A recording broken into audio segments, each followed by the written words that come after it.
नमस्कार दोस्तों, आप सभी का बहुत बहुत स्वागत हमारे YouTube चैनल बिहारी कॉमर्स अड्डा पर। स्टूडेंट्स, बिहार बोर्ड एग्जामिनेशन की तारीख काफी नजदीक आ चुकी है और मैं लगातार अपने इस चैनल पर 12th कॉमर्स के स्टूडेंट्स के लिए शानदार वीडियोस अपलोड कर रहा हूं। वैसे सारे प्रश्नों को डिस्कस कर रहा हूं जो आपके बोर्ड एग्जामिनेशन के लिए बहुत इंपॉर्टेंट है। आज का वीडियो और भी इंपॉर्टेंट है। आज के वीडियो का मूड है, आज मैं वीडियो में आपके सामने प्रश्न पढ़ूंगा जो आपको डिस्प्ले पर दिखेगा। ये सारे के सारे प्रश्न मल्टीपल चॉइस क्वेश्चंस वाले हैं और आपके बोर्ड एग्जामिनेशन के लिए बहुत इंपॉर्टेंट है। आज का जो सेशन है ये क्विज की तरह होगा जिसमें मैं प्रश्न पढ़ूंगा और आंसर आप करेंगे कमेंट में। मैं सारे प्रश्नों को एक्सप्लेन करूंगा और आप क्या करेंगे, आंसर करेंगे, अपने कमेंट बॉक्स में लिखेंगे ऑप्शनल। जैसे मान लो कि क्वेश्चन नंबर 1 का अगर आंसर सी है तो आप आंसर सी लिखेंगे, या क्वेश्चन नंबर 2 का अगर आंसर ए है तो ऑप्शन ए लिखेंगे। तो आप जल्दी से जल्दी तैयार हो जाइए और वीडियोस को देखते जाइए और कमेंट करते जाइए। और इसके बाद जस्ट कल या परसों आने वाले दिनों में इसके इसके आंसर्स को भी मैं एक्सप्लेन करूंगा। आज केवल क्विज मोड में चलेगा, आज मैं आंसर नहीं बताऊंगा, आंसर मैं नेक्स्ट वीडियो में बताऊंगा। इस पूरे जितने भी प्रश्न हैं इन सारे प्रश्नों के उत्तर आपको नेक्स्ट वीडियो में देखने को मिलेंगे। लेकिन आप सेल्फ टेस्ट कर लीजिए, आप खुद का एक टेस्ट कर लीजिए। तो आज का जो वीडियो है टोटल क्विज के मोड में है, टेस्ट के मोड में है। आप अपना सेल्फ असेसमेंट कर सकते हैं, आप खुद की जांच कर सकते हैं और अपनी तैयारी को शानदार कर सकते हैं। तो आइए देखिए, आपको पहला क्वेश्चन दिख रहा है, the receipts and payment account of a not for profit organization is. Option A है नॉमिनल अकाउंट, ऑप्शन बी है रियल अकाउंट, ऑप्शन सी है इनकम स्टेटमेंट और ऑप्शन डी है फाइनेंशियल स्टेटमेंट। आपको चुनना है कि क्या आंसर है। उसके बाद है question number 2, in regard to rent expenses paid in advance of a not for profit organization, which of the following correct, क्या करेक्ट है। तो आप देख सकते हैं, पहला ऑप्शन है एक्सपेंस, दूसरा है लाइबिलिटी, तीसरा है इक्विटी और चौथा है एसेट्स। और तीसरे क्वेश्चन की बात करें, income and expenditure account is based on, जो इनकम एंड एक्सपेंडिचर अकाउंट किस पर आधारित है, cash accounting, accrual accounting, government accounting, management accounting. Question number 4 है, विच of the following is regarded as uh, regarded as apt to show purchase of fixed assets for a non-profit organization। ठीक है, तो option A है income and expenditure account, option B है profit and loss account, option C है balance sheet और option D है none of the above. Question number 5, which of the following is to be recorded in an income and expenditure account.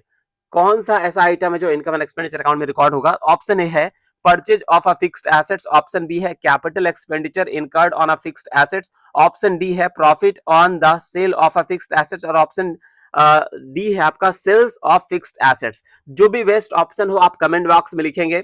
उसके बाद है question number 6, X Y Z club has a bar that maintains a separate trading account for its trading activities, when of the which of the following is the treatment of profit or loss on bar trading activities। तो x Y Z जो है एक बार maintain करते हैं और बार के मैं फिर से पढ़ दूं, X Y Z club has a bar. X Y Z एक क्लब है, उसमें एक बार है।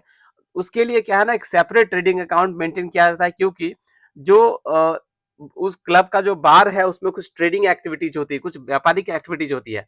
तो विच द क्या है यहाँ पर मैं पढ़ दूं, which of the following is the treatment of profit और loss on bar trading activities. क्या ट्रीटमेंट करेंगे उस बार में होने वाले प्रॉफिट एंड लॉस को, क्या ट्रीट करेंगे। ऑप्शन ए, प्रॉफिट और loss is directly shown in the balance sheet, option B, profit और loss is to be presented in income and expenditure account, option C, profit and loss is credited in income and expenditure account, option D, profit or loss is added to accrual accumulated fund। आइए question number 7, which of the following is the accounting equation for a not for profit organization। assets equal to capital plus liabilities, capital plus liabilities equal to assets, accumulated fund plus liabilities equal to assets, liabilities बराबर assets plus accumulated funds। अब आइए question number 8, subscription received but not yet earned in considers. तो देखिए क्या है, subscription received subscription received but not yet earned is considered as, subscription प्राप्त कर लिया गया है लेकिन उसको अर्न नहीं किया है तो क्या ट्रीट करेंगे? Option A asset, option B liability, option C income, option D expenditure. आइए क्वेश्चन नंबर 9 की बात करते हैं। On what basis receipt and payment account is made, किस आधार पर बनाया जाता है रिसिप्ट एंड पेमेंट अकाउंट? तो पहला है option A cash basis, option B है एक्रूअल बेसिस, ऑप्शन सी है both cash and accrual basis, और ऑप्शन डी है नॉन ऑफ द एबव। चलिए क्वेश्चन नंबर 10 की बात करें। The control of non trading concern rest in the hand of, किसके हाथ में? किसी भी नॉन ट्रेडिंग कंसर्न का कंट्रोल किसके हाथ में होता है? Option A directors, option B managing agents, option C governing body, option D promoters. चलिए क्वेश्चन नंबर 11 की बात करें। If debit side of receipt and payment account exceeds the credit side it represents, तो बोला अगर रिसिप्ट एंड पेमेंट का debit side ज्यादा हो तो क्या रिप्रेजेंट करेगा? ऑप्शन ए है डेफिसिट बैलेंस, ऑप्शन बी है सरप्लस बैलेंस, ऑप्शन सी है cash at bank, option D है बैंक ओवरड्राफ्ट। आगे की बात करें, deficit balance can be shown in balance sheet as, तो एज अ लाइबिलिटी। क्या डेफिसिट बैलेंस जो है क्या वो लाइबिलिटी की तरह शो होगा, क्या एसेट की तरह शो होगा, क्या ओनर्स इक्विटी की तरह शो होगा, क्या नॉन ऑफ द एबव? तो ये चार ऑप्शंस में जो बेस्ट आंसर हो आप कर सकते हैं।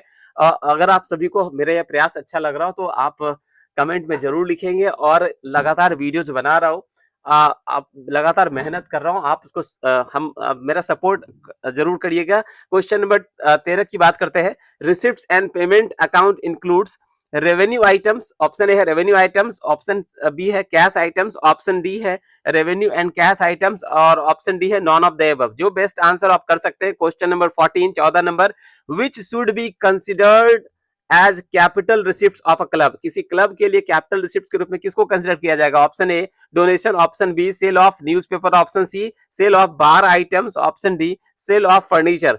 क्वेश्चन नंबर 15 की बात करें। At the beginning of an accounting year a club has assets of rupees 19,000 and liabilities of rupees 5,000, rupees 1,800 in the debit balance of the income and expenditure account.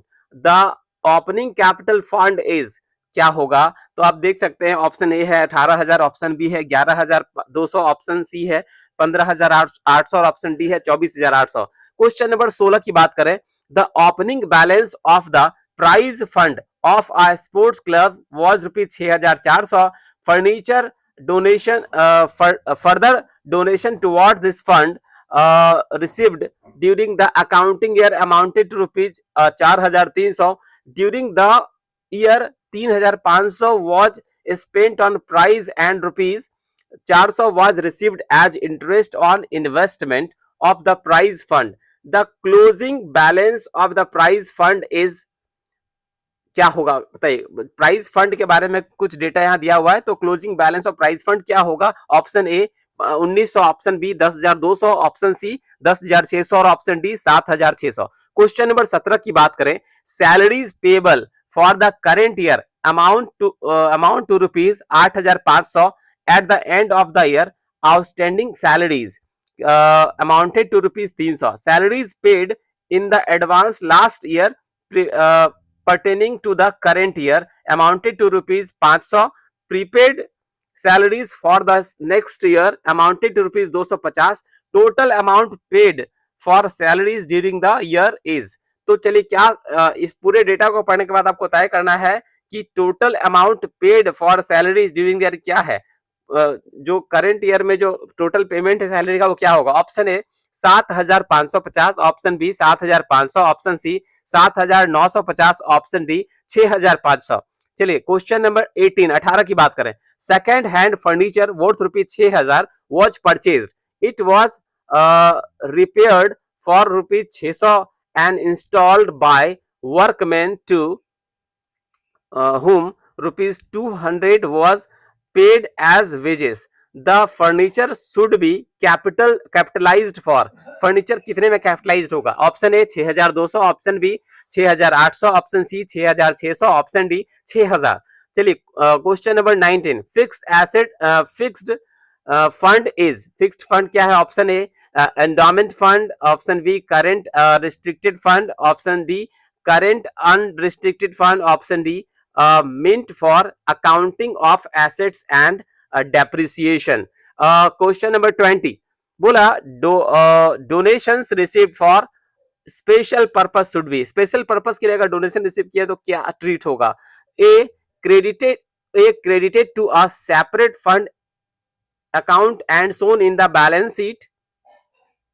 Option B है treated as revenue. Option C है treated as revenue unless the amount is large. Option D है not recorded at all. जो best option है वो आप लिखेंगे. Next है question number 21. Amount received from the sale of old furniture by a club treated as. Option A, question में फिर से समझा दूं, जो amount receive from sale of old furniture, अगर पुराने फर्नीचर को बेच करके अगर कोई धनराशि प्राप्त की गई हो किसी क्लब के द्वारा तो क्या ट्रीट होगा? Revenue receipt. Option A revenue receipt, option B capital receipt, option C assets और ऑप्शन डी लायबिलिटी. चलिए क्वेश्चन नंबर 22 की बात करें. Receipt and payment account shows. Option A debit balance, option B credit balance, option C surplus और deficit, option D capital fund. चलिए आगे की बात करें. Question number 23. Subscription received in advance during the accounting year is. अगर subscription advance में receive किया गया है ड्यूरिंग द ईयर तो क्या करेंगे, क्या ट्रीट करेंगे? Option A an income, option B an expense, option C assets, option D liability. चलिए क्वेश्चन नंबर 24 की बात करें. Fill in the blanks. तो बोला निम्नलिखित को फिल करना है. क्या है? Fund based accounting is used by dash. Question number 2. Restricted fund can be used by dash purpose. Question number 3. Endowment fund is dash fund. Question number 4, ये आपका फिल इन द ब्लैंक्स वाला है. Question number 4. General fund can be transferred to dash fund. Question number 5. When expenditure is paid out of current restricted fund cash oblique bank account is credited and dash account is debited. अब question number 6 है आपका fill in the blanks वाला. Dash represents the excess of assets over liabilities.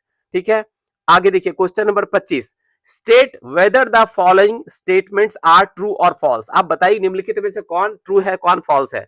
Option A, question number 25 का पहला ए है not for profit concerns concentrate their efforts on maximize the profits. Question number B है charitable institutions prepare income and expenditure account at the end of every financial year. उसके बाद है सी है there is no difference between the nature of receipts and payment account and income and expenditure account. फिर है question D है all receipts are the items of revenue nature. फिर ई number देखिए आप, in the income and expenditure account all incomes received during the year irrespective of the next year for which they are received are to be recorded. फिर है question number F है आपका income and expenditure account do not have opening balance. ठीक है, तो ये सारे आपने देख लिए. स्टूडेंट्स इस तरह के सारे इंपॉर्टेंट वीडियोज लगातार आपको मिल रहा है. इस वीडियो के थ्रू आप अपनी तैयारी को भी चेक कर सकते हैं. अगर आपको कहीं प्रॉब्लम हो रहा हो तो आप कमेंट करेंगे. और मैं बताना चाहूंगा कि अगर आप इसको इन सारे प्रश्नों को सॉल्व करने में आपको दिक्कत हो रही है तो जल्दी से जल्दी उसको ठीक करने का प्रयास करिए. आप जल्दी से जल्दी उसकी तैयारी करिए, अपने शिक्षकों से बात करिए. ठीक है, क्योंकि ये सारे क्वेश्चंस अगर आपने चेक किया और अगर आपको बनाने में प्रॉब्लम हो रहा है तो आप सोचिए कि बोर्ड में भी प्रॉब्लम हो सकता है. लेकिन अभी भी आपके पास 60 डेज हैं, 2 महीने अभी भी बचे हुए हैं और आप इन सारे प्रॉब्लम्स को ठीक कर सकते हैं. तो आपने इस वीडियो के माध्यम से आपको एक सेल्फ असेसमेंट हो गया होगा, एक सेल्फ टेस्ट हो गया होगा, खुद के बारे में आप जान गए होंगे कि आपकी तैयारी कैसी है. तो जो भी हो, अगर किसी प्रकार की तैयारी में कमी है तो उसको जल्दी से जल्दी ठीक कीजिए. स्टूडेंट्स आज का ये वीडियो कैसा लगा आप हमें जरूर बताएंगे. आज के इस वीडियो का जो आंसर वाला वीडियो होगा वो मैं नेक्स्ट वीडियो में अपलोड करूंगा.